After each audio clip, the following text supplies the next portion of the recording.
राष्ट्रवादीकडून जाहीर करण्यात आली। मात्र भिवंडीचे जे उमेदवार आहेत बाळामामा यांच्यावरती MMRDAने कारवाई केली। इतके दिवस ते म्हणजे तुमच्याकडे प्रवेश केल्यापासून आतापर्यंत शांत होते, मात्र उमेदवारी जाहीर झाल्यानंतर ही कारवाई झाली। ही दुर्दैवाची बाब आहे की लोकशाहीमध्ये आपण निवडणुका सुरुवात झाल्यानंतर फक्त निवडणुकांच्या कामाला लागतो आणि शासकीय यंत्रणेचा कमीत कमी वापर व्हावा अशी अपेक्षा असते। MMRDAचे प्रमुख कोण आहेत मला आठवत नाही आहे, पण त्यांनी राजकीय हस्तक्षेप करणं हेच मुळात चुकीचं आहे। जर ते अनधिकृतच होतं ते एवढे दिवस हे शांत का बसले होते? आणि माझ्या माहितीप्रमाणे बाळामामाकडे या सगळ्या गोडाऊन्सच्या हायकोर्टाच्या स्टे ऑर्डर आहेत। हायकोर्टाच्या स्टे ऑर्डर आहेत। असं असताना कारवाई करणं जुलूम जबरदस्तीने पोलिसांचा वापर करून तुम्ही काय घाबरवता का लोकांना? हे घाबरणारी लोक नाही आहेत।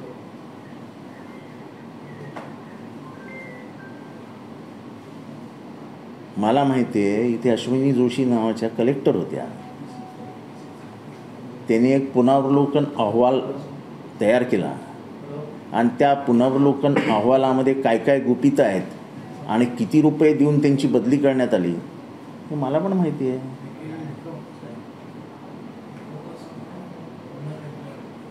स्वातंत्र्य काळात ज्यांना जमिनी मिळाल्या होत्या त्यांच्या जमिनीचा फेरफार फिरवून आपल्या नावावर कोणी कोणी जमिनी केल्या याचा इतिहास अख्ख्या भिवंडीकरांना माहिती आहे। आपण जर स्वच्छ हाताचे असू, धुतल्या तांदळासारखे असू तर दुसऱ्यांवरती अटॅक करायला सोपं असतं, पण आपलेच पाय इतके चिखलात रुतलेत की कशाला दुसऱ्यांवर हल्ला करताय? सर, तुम्ही मुंब्रा कौसामध्ये लकी कंपाऊंड संदर्भात जर आता हे होऊ द्या ना। त्यामुळे असे एखाद दोन गोडाऊन तोडून किंवा धमकावून काही होणार नाही। तुमच्या या धमक्यांना आता अख्खा देश घाबरेनासा झाला आहे, कारण का देशाला कळलं आहे की तुम्ही फक्त घाबरवून आणि दम देऊनच निवडणुका जिंकू शकता नाही। तुम्ही एवढंच काम करू शकता, निवडणुका हारणार हे नक्की झालं आहे। जर निवडणुका हारणार नसेल तर माणूस हे धंदे करत नाही। जेव्हा त्याला कळतं की आपल्याला जरा आता वाईट परिस्थिती निर्माण आली की समोरच्याला घेरण्यासाठी तो हे सगळे धंदे करतो। बाळामामा मजबूत उमेदवार आहे। आज सर्वात जास्त जिल्हा परिषद सदस्य हे शिवसेना, राष्ट्रवादी काँग्रेस आणि काँग्रेसचे आहेत तिथे।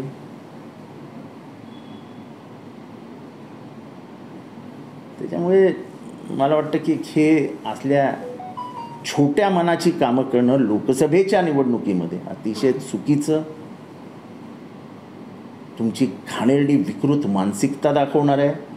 अशी माणसं लोकसभेत जाणार असतील तर ही महाराष्ट्राच्या नाही देशाच्या दृष्टीने लज्जास्पद गोष्ट आहे। राजकारण हे सुडासाठी द्वेषासाठी करायचं नसतं, समाज हितासाठी करायचं असतं। हे राजकारणाचं मुख्य गणित आहे, हे जरा समजून घेतलं असतं तर बरं झालं असतं। सर बाळामामांचं ज्यावेळेस ते शिंदे गटामध्ये गेले होते त्याच्यानंतर इतके दिवस ही कारवाई रोखून धरण्यात आली, मात्र उमेदवारी दिल्यावरच ही कारवाई। मीच तेच सांगतोय की उमेदवारी दिल्या 2 तासात कारवाई करणं ह्याच्यातनं सरकार आणि सरकारी यंत्रणेचा हेतू स्पष्ट होतो। असं तुम्ही घाबरवून कोणाला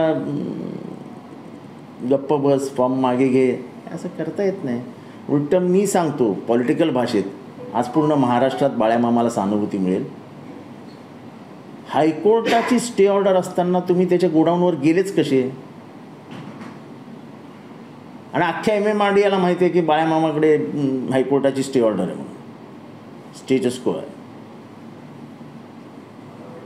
झालं, संपलं। सांगली आणि भिवंडीची जागा जी आहे त्याच्यावरती नाना पाटोळे यांनी त्याबद्दल बोलत असतो, त्याच्याबद्दल आपण दुसऱ्या पक्षाच्या, मी काय दुसऱ्या फळीतला नेता आहे, मी काय मुख्य नेता नाही आहे, त्यामुळे ह्याच्यावर मी काही बोलणं योग्य पण होणार नाही। नाना माझे मित्र आहेत, नाना माझा चांगला मित्र आहे, मी ह्याच्यावर काही भाष्य करणार नाही। भिवंडीमध्ये अजूनही काँग्रेस कार्यकर्ते प्रत्येकाला शेवटच्या क्षणापर्यंत आपली लढाई लढण्याचा अधिकार असतो, तो आपण हिरावून तर घेणार नाही. हिलाच लोकशाही म्हणतात. सर, भिवंडीच्या बाबतीत हा वाद सुरू आहे, मात्र कल्याण मध्ये देखील अजूनपर्यंत उमेदवारी जाहीर करत नसतील किंवा ठाण्यातली परिस्थिती जर आज आपण पाहतोय की महायुती अजून उमेदवारी जाहीर करत नाही, काय नक्की परिस्थिती असेल? डायरेक्ट एबी फॉर्म हातात देऊन त्या दिवशी जाहीर करण्याचा देखील विचार केला जातो त्यांच्याकडून. असं आहे की दुसरा काय करतो ह्याच्याकडे लक्ष देत मी कधीच लक्ष देत नाही. त्यांचे कोण उमेदवार आहेत त्यांच्याकडे मी कधी बघत नाही, कधी भाष्यही करत नाही. त्याच्यामुळे मला कधीच हा प्रश्न विचारत जाऊ नका की महायुतीत असं चालू आहे, त्यांच्याकडे काय चालू आहे, मला काय करायचं. दररोज सकाळी दुपारी संध्याकाळी इथे बंगल्यावर मीटिंग असते आणि मग बाहेर आल्यावरच एकत्रित सगळे हसतानाचे फोटो असतात आणि नंतर मग फोनाफोनी सुरू होती एक दुसऱ्याला. हे सगळं माहिती आहे, सगळ्यांना माहिती असतं. आपल्याला काय करायचं, त्यांच्या घरात काय चालू आहे, मला काय करायचं आहे. मला माझं घर व्यवस्थित ठेवायचं बस. सर, 3 ते 4 नावं चर्चेत आहेत. मला काय करायचं आहे? 3 का 4 नावं चर्चेत आहेत, मला काय करायचं आहे. मला खात्री आहे प्रताप सरनाईकांना उमेदवारी मिळणार. सांगलीची जागा ठाकरे गट लढणार. झालं ना, बोललो ना त्याच्यावर. प्रताप सरनाईकांचे मित्र देखील आहेत, जर त्यांना उमेदवारी मिळाली. जुने मित्र रिंगणात येत आहेत, काय प्रत्येकाला रिंगणात देण्याचा अधिकार आहे ना. तो प्रताप असो नाहीतर रवी असो, प्रत्येकाला अधिकार आहे. उमेदवारी मागणं हा काही चूक नाही आहे.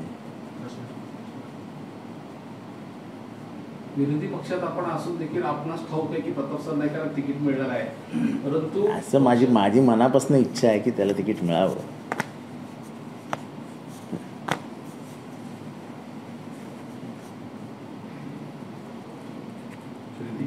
हिंदी सर, राज्यामध्ये विडंबनाचं राजकारण सध्या सुरू पुढे? आहे. राज्यामध्ये विडंबनाचं राजकारण विडंबन सुरू आहे. म्हणजे हे महापुरुषांवर जातीपातीचं राजकारण केलं जातं निवडणुकीच्या तोंडावर. हे तर म्हणजे हिंदू, मुसलमान, दलित हे तर प्रमुख असतात. गेले 6 महिने मराठा विरुद्ध ओबीसी ही लढाई पेटवणारे आता नाशिकचे उमेदवार आहेत. ओबीसीचं रिझर्वेशन 1% तरी हल्लं का कुठे? पहिल्यापासून सांगत होतो की ओबीसीचं रिझर्वेशन कोणाचा बाप हलवू शकत नाही, पण मुद्दामून ओबीसींना घाबरून ठेवून आणि नंतर मग त्याच्या मागचं राजकारण उघड होतं. कसं उघड होतं तर बरोबर लोकसभेची सीट घेतली त्यांनी नाशिकवरनं. सर, शुभेच्छा द्या छगन भुजबळांना. माझ्या सगळ्या 48 उमेदवारांना, जेवढे उमेदवार आहेत सगळ्यांना शुभेच्छा आहेत. त्याच्यात काय? ओबीसी समाजाचं नेतृत्व करणार छगन भुजबळांना तिकीट. अरे माझ्या शुभेच्छा आहेत ना, मी कुठं म्हटलं की त्यांचं वाईट व्हावं. पण माझा जो उमेदवार असेल राजाभाऊ वाजे, हे माझ्या गावातले आहेत, सिन्नरमधले आहेत, त्यांचा प्रचार करीन मी. पण फक्त आजही सांगतो की मी पहिल्या दिवसापासून सांगत होतो की हे जे काही चालू आहे मराठा विरुद्ध ओबीसी हा एक राजकीय डाव आहे आणि त्या राजकीय डावाचे प्रमुख अंपायर हे छगन भुजबळ होते. छगन भुजबळांनी पूर्ण ओबीसी समाजाला वेगळ्या दिशेला नेलं आणि ते आपल्या युतीच्याकडे कसे वळतील याचा प्रयत्न केला.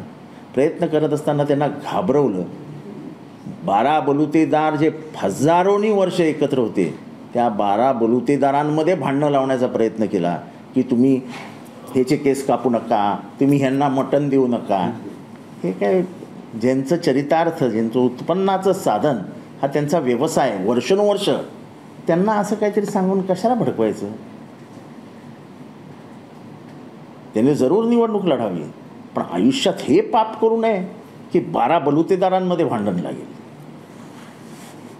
म्हणजे त्यांचा मतलब साध्य झाला निवडणूक लढवण्याचा. मतलब साध्य झालाय की नाही ते निवडणुकीत समजेल.